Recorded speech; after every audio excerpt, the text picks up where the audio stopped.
Speaking of is made possible by listeners like you. Thank you for supporting Milwaukee PBS. I usually work in the basement of our TOSA tri-level, kind of a mid-century vibe. I'm going to go up 3 flights of very short steps to see what my kids are doing in the middle of their homeschool day before some of the classes that take them downtown. Hey, Kate. Hey. Where are the kids? Upstairs in the classroom. All right, here we go. Another flight of steps. Check in and see what they're up to. Hola, niños. Hola. What are you up to? We're reading What are you reading? Harry Potter, Which one? the 6 Half-Blood Prince. How do you like it? I love it. Nita, what are you up to? I'm reading What are you reading? Dogman In Spanish or in English? in Spanish. What's it called? It's called Hombre Perro. That's the typical sound of homeschooling and working from home, only most days I'm in the basement.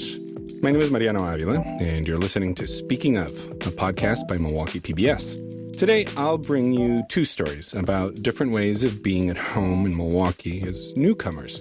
The first, you guessed it, is personal because it's my own family's journey with homeschooling. The second is the fascinating journey of Maryam Durani, a special guest from Afghanistan that the U.S. State Department settled here in Milwaukee. With me in the studio are my 2 co-hosts, Lexi Mack and Scotty Myers. Hey, guys. Hey. Hey, Mariano. Before we get started, I wondered, Lexi, if you could give us a recap of the story you did on your podcast about kombucha. I think it was episode 4 of Speaking Of, this podcast here. For those of you who haven't heard it, specifically what I'm wondering about is what you found out about the Great Resignation. Yeah, so I had spoken to an expert, and what he told me was that, the Great Resignation obviously is just a fancy phrase of saying that we're seeing unprecedented numbers of people quitting their jobs since COVID has struck. And a lot of reasons have contributed to this, being whether burnout, safety concerns with COVID as far as exposure, if you're coming in contact with it and you're afraid of bringing it home to your family. A lot of people were considering wages, like, is my wage worth the amount of labor I'm putting in? And when I asked him about demographics, he said that a number of women had actually contributed to the Great Resignation, that particularly mothers. Scotty, I know you've started to do some reporting on 1036 about education. 2 years into this pandemic, what are you finding out from school teachers who've stuck with their profession? There is some real interesting statistics here, some alarming statistics. We know that since January of 2020, there have been more than 500,000 teachers who have left the profession. So the number I recently saw was 600,000. And we know that students studying teaching is down 35% across the country. And here in Wisconsin, there are some programs that are seeing even steeper declines. So those are some concerning numbers. And I just wanted to add something because I forgot to mention it and Scotty sparked my memory. But my expert also said that when speaking of women and the Great Resignation, that women are actually leaving the workforce entirely in great numbers, that they're not just quitting jobs and transferring, but they're actually leaving the workforce entirely. As you both know, Kate, my wife, is part of the Great Resignation. We've talked about this on the podcast before. She was a career high school teacher with 15 years of experience at a parochial school. She was at the top of her pay scale in a leadership position, working 5 minutes from our house, and COVID turned our world upside down. She's also part of the uptick in homeschooling. According to the U.S. Census Bureau, the number of families now homeschooling has doubled since the pandemic. Wow. Yep. It's been growing at a rate of about 3.3% since 1999, but in 2020, it shot up from 5.4% of households educating at home to 11.1%, again doubling. You'll recall from my first episode that the Pew Research Center found that a lot of the isolation that happened in the spring of 2020 reversed itself a year later.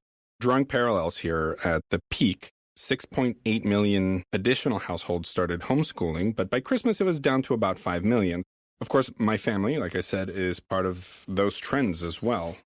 This is the part where I'd usually describe whoever I'm interviewing and where we talked. And while I think I can tell you that I interviewed my wife, Kate, in our basement where I have my home office, it seems odd to be the one that describes her. And since neither of you have met her, we recorded a short hello video. Maybe you guys can tell our listeners what Kate looks like, because it just seems weird for me to do it. No. Aww. So here she is in all her homeschool glory. I love her bangs. Hey, Lexi. Hey, Scotty. I'm Kate. Nice to meet you. I've enjoyed listening to your episodes on the podcast, and congratulations on your work. Okay, I need to tell listeners that Kate has like the biggest, brightest smile I have ever seen that goes from like ear to ear. It is radiant, really big. Like that's the first thing you notice when you see Kate. Right. The way she just said our names just made me feel like I knew her already. Well, she certainly hears me talk about you, and she has been listening to our podcast. With that, though, here's our conversation in our basement. I used to teach high school Spanish. Before that, I taught a few other ages. And now I stay home and homeschool my kids. We have an 8-year-old girl in 3rd grade and a 5-year-old boy in kindergarten. Both went to private schools before the pandemic. That's part of her contract. We didn't really have a choice. So they went to school where she taught, and that was sort of dictated to you. Yeah. Got it. So Kate has a history of asthma. That's why those early pandemic days, the risk without the vaccine seemed too high to us. So she resigned, and we pulled our kids out too. And beyond the pandemic, and to tie in some of what Lexi and Scotty, you guys were reporting on in the Great Resignation, it's not just COVID that has been pushing teachers out.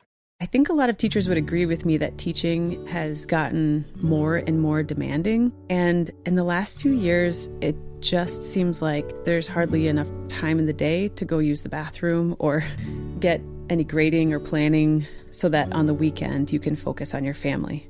I was getting up at 4:30 in the morning to make lesson plans and Zoom plans. And I thought, I can't give this much of myself anymore. I was giving the best of myself to my students at school, and my kids were kind of getting the leftovers. That's powerful, man. Yeah. We both felt that way. It was a lot to go through and just talk through like, oh, what are we actually giving our kids versus our employers? Mm-hmm. And I think a lot of people went through that whole thing. I tried to extend learning beyond a school day. You know, we might work on reading and writing and math during certain times during the day, but our whole lives are dedicated to learning and going places and exploring new things, asking questions about current events and art, music. So really, I think that being a mom and a homeschool mom, they bleed together a lot. Although I think sometimes the mom needs a little bit of a break. Just like a little bit of alone time. So shout out to Kate, because it certainly is hard on her at times. And when it's a bit much, she goes on walks alone or to hang out with other homeschool moms or goes shopping or to a salon, whatever, you know, so long as it's on her own. And of course, Kate's an adult, so she can express what she needs. But kids aren't as articulate about broader needs. They'll tell you that they're hungry or that they need to pee a million times, but ask them why they're crabby and sad or not motivated, and they struggle with it, which makes us as parents worried about their social life and their personal development, especially for our 5-year-old who is in kindergarten this year, but before was 2 years into preschool. He doesn't always feel like he's part of a group. It takes him a while to warm up to people. He'll talk to anyone, but he doesn't really feel bonded to them. Now both our kids are in group settings at least 3 times, maybe 4 times per week. And we're watching it closely. On the upside, our kindergartner is doing 3rd grade math and reading as well. And our daughter understands literary narrative better than I did as an undergrad. So, you know. Hey, Mariano, can I ask? Yeah. You said that you're making sure that they're getting these like group type settings at least, 3-4 times a week. Like, what does that look like for you guys? Well, there's a bunch of different groups. So, for example, we have one of the Hispanic academies on the south side has folkloric Mexican dance lessons. Awesome. Capoeira. I think that's tomorrow night. And then they have capoeira, which is Brazilian self-defense / dance, which is really cool. So they do that. They also have this place up in Saukville called River Edge. And they do like nature walks, and they teach them about, like, they just did maple syrup. Awesome. So they tap the trees and boil the thing. Very cool. And, like, it's really cool stuff like that. Yeah, we spend a lot of time and energy, mostly Kate, finding out where other homeschool kids are attending. And I didn't think I was going to talk about this, but the homeschool movement really started kind of as a response to prayer not being part of school anymore and desegregation. And so a lot of the people that originally really got into homeschooling were very conservative, white Christians. Today, it's kind of a little bit more of a mixed bag, but that's still the majority. And for us, there's some values that we share with that crowd. There's some values that we don't share with that crowd. And so finding folks that were kind of where we were, that's been fun, moving to a new city. That just reminded me of a doctoral candidate at University of Wisconsin-Milwaukee who actually, I think part of her homeschooling journey has been eye-opening for me because she studies like African-American studies, but she was very frustrated with how her son was being treated and taught in public schools. And so that is what caused her to pull her son out. She's getting her doctorate in education, I believe. But her and some other, I don't know if they're her friends or just like other parents that were dealing with the same struggles, they started kind of the pods. I can't think of the name of it right now, but where they give them homeschooling in groups to get more of that social interaction. But the curriculum is very like Black history based and just teaching the kids to be proud of their Black identity and pushing against what they thought was a racist curriculum that didn't serve Black students. Yeah. It's funny that you would mention that. I didn't know how to fit it in, but since you just brought it up, it's perfect. African Americans left traditional schooling for homeschooling at 5 times the rate of everybody else. Is it for some of those reasons that Lexi just outlined? The why is not, this is census data, so I don't know. Yeah, and well, you said at the House Peace, the general population, it doubled, right? Doubled, yeah. Yeah, that's significant. Yeah, I would imagine like in the era that we're in with like Black Lives Matter and just children being made cognizant of racial tensions earlier in their childhood, that has an impact on how you can learn. So if you're in a classroom and you feel like your teacher is picking on you or not seeing you, or that your lesson plan doesn't reflect your identity or is only celebrating parts of your identity, I can imagine that for parents, that's a struggle. Like, how do I get my child the best representation in their curriculum and that they feel safe and seen by their teachers? Which is probably the parallel to make with why homeschooling was sort of originated with white conservatives who felt like, I didn't see a reflection of our own beliefs of religious-based curriculum, and that's why we're fleeting, I let my kids ask any questions that they want about the world so that they can understand what's going on. And one thing I always say to my daughter is, you can ask me anything and I'll tell you the truth. And there are things where I give her a very short answer, but I always give her the truth. And so when she asks about what's going on in the world, I do my best to just tell her in an age-appropriate way what's happening. But Kate is an educator with 15 years of K through college experience, and I'm home a fair bit, too. I think we have a membership to every museum, like I said, in Milwaukee and in Chicago, the Schlicht Audubon Center, River Edge up in Saukville, and they have either music or dance or ecology classes with several other kids several times per week. And I really do wonder how single parents or parents who both have to work at least part-time or are on much tighter budgets do homeschooling. It's not easy. Or whether they would want to do homeschooling and just can't. Absolutely. I think that's a big factor is thinking of your economic standing, of like who can afford to.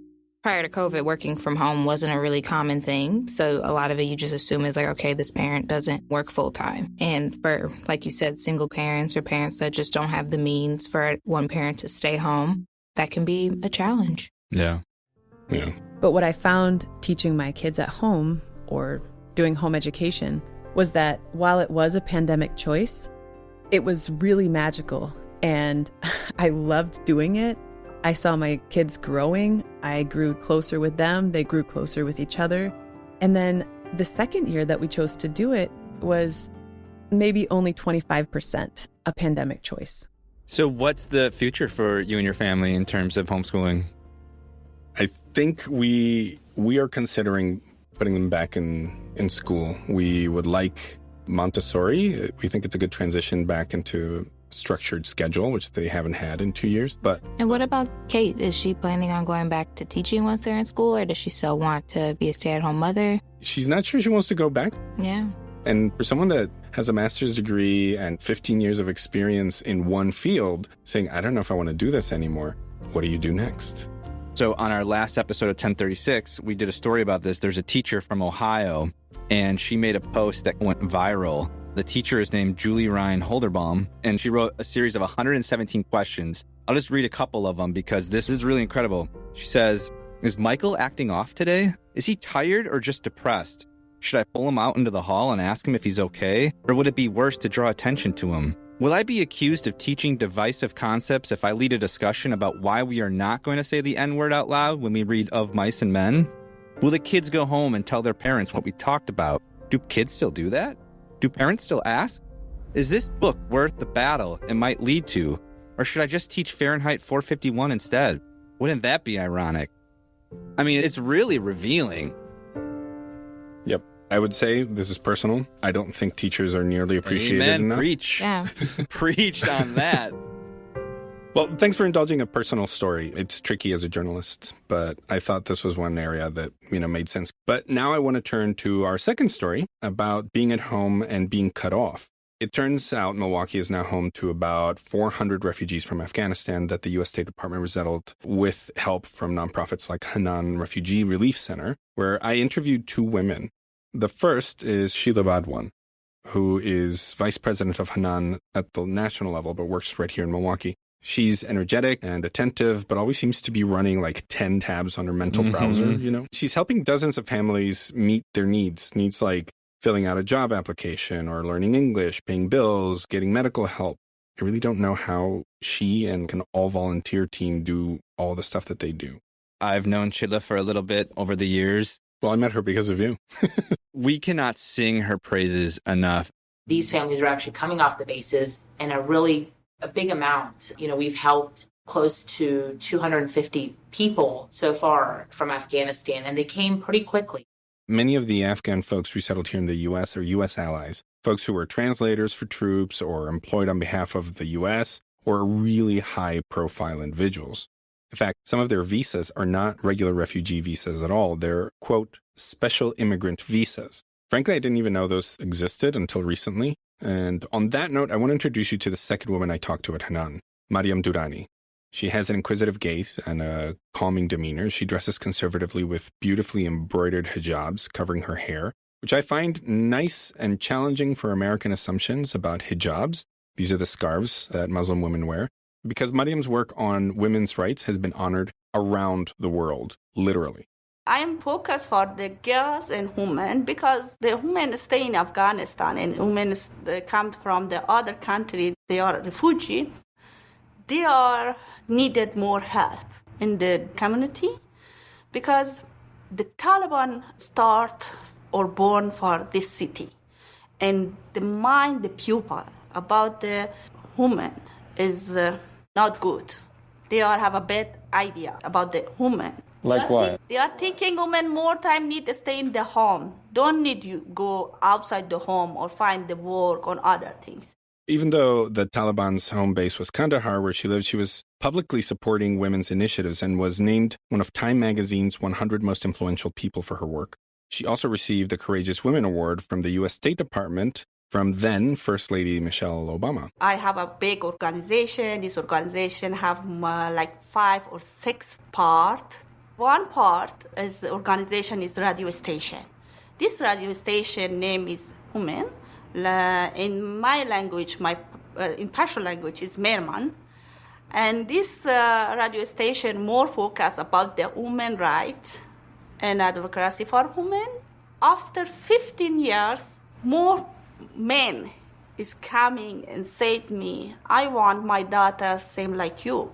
I taking me like role model this time in my city. And that's no small thing to have people change their cultural paradigm based on your work.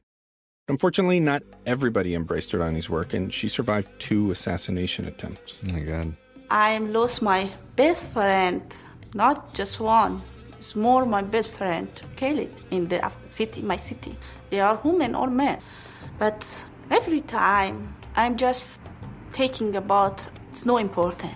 You go and continue your way because I want my country have a peace for new generation. Of course, as we know, the Taliban took over the country when the U.S. pulled out last August, which put everyone who had helped the U.S. or advocated for rights that the Taliban didn't believe in at risk of imprisonment or torture or death.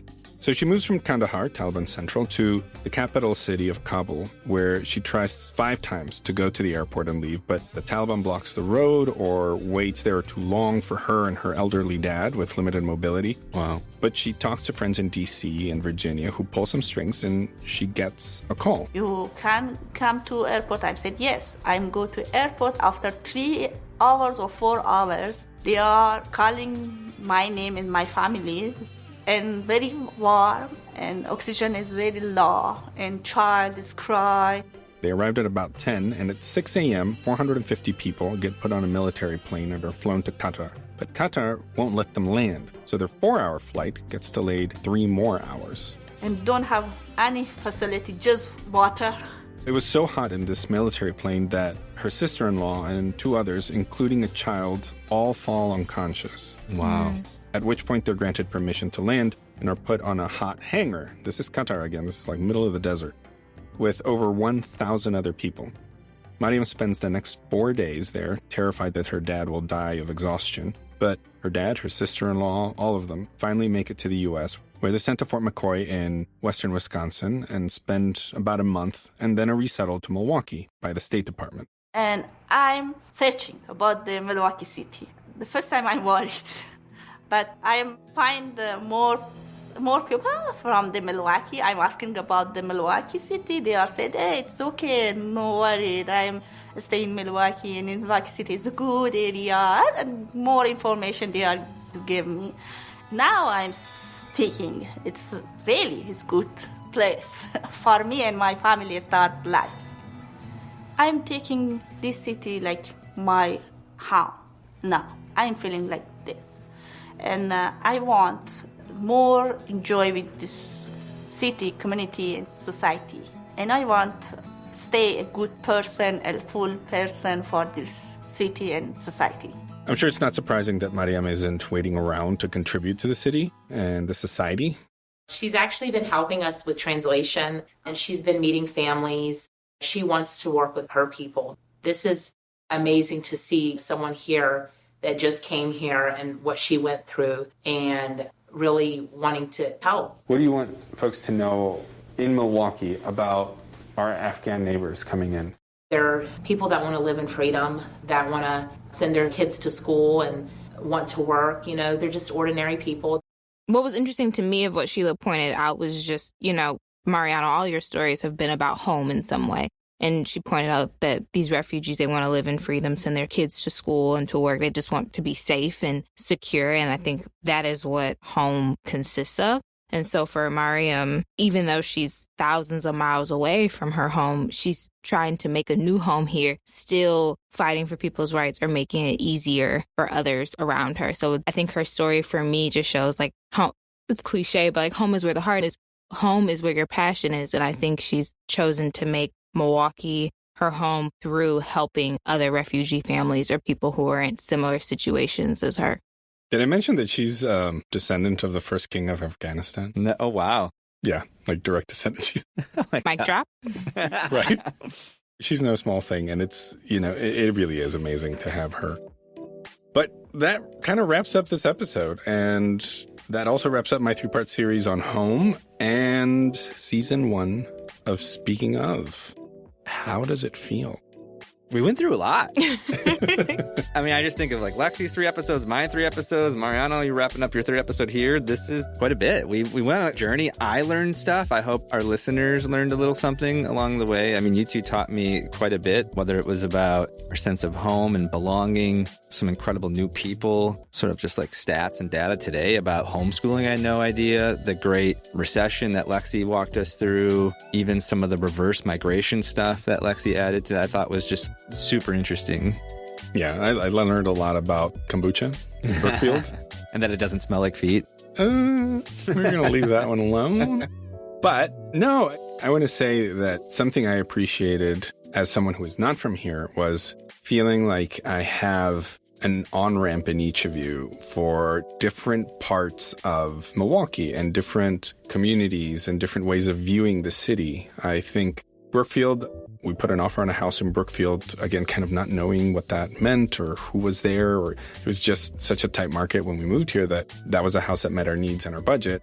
someone beat us, and we didn't end up moving there. We moved to Waukesha, but it was interesting to find out what that community is and what it's struggling with and kind of what its makeup is. Lexi, hearing stories of entrepreneurs here and different parts of Milwaukee proper and how people are trying to revitalize Bronzeville and just the efforts of turning this into people's vision of what the city can be, not just kind of, oh, woe is me, this is the city that I was given. I think that, which is a common thread, I think, in one way or another of all of our podcasts, that has been, Lexi, something I've really appreciated is just the resilience of Black Milwaukeeans and Black entrepreneurs here. It's just, I feel like I know the city a lot better after, 9 episodes? That's great. And I feel like it's somewhere that I can start to call home. Well, that's good. That's what we want. Yes, we made progress. And I think for me, something that I really appreciate about our conversations every week is that we all bring different sectors of the city. Like you said, Mariano, like we've touched on very different people and very different neighborhoods and just areas. And with you all's episodes, sometimes it's easy to get real quiet because you're just listening. You're like, I really just want to hear everything that this subject is saying and where they're coming from. I think especially with yours, Mariano, hearing from Maryam and her experience coming to Milwaukee, or even just hearing from Ron, whose family has indigenous roots here for thousands of years. I think this podcast gave us an opportunity to just really hear from people that we typically don't get to hear from in our day-to-day storytelling.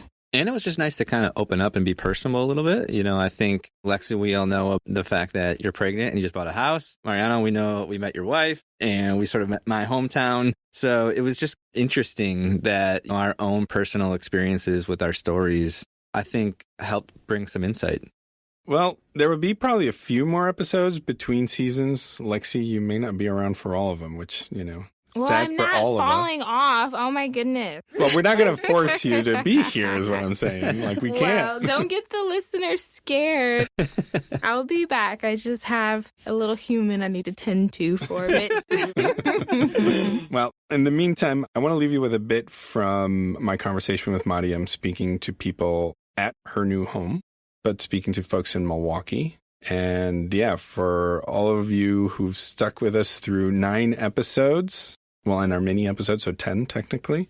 Thank you very much. My name is Mariano Avila. You're listening to Speaking Of. And with me are co-hosts. I'm Scotty Lee Myers. I'm Alexandria Mack. So here's Maryam. Thank you very much for listening. Please feel the Afghan refugees feeling because they have a hard time now.